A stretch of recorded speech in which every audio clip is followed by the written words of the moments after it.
तारीख 30 दिसंबर 2025 वार मंगलवार।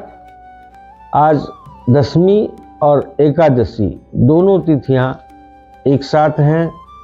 भरणी नामक नक्षत्र है, सिद्ध नामक योग है, गरण नामक आज करण है।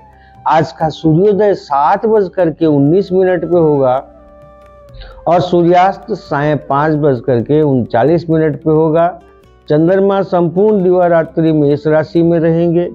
सायं 6:26 से भद्रा प्रारंभ होगी। आज सूर्य पूजा और सांब दशमी है। मंगलवार के दिन उत्तर दिशा में दिशाशूल रहता है और आज का राहु काल जो है 3 बजे से 4:30 बजे तक है। आपका दिन शुभ एवं मंगलमय हो। राधे राधे, राधे राधे।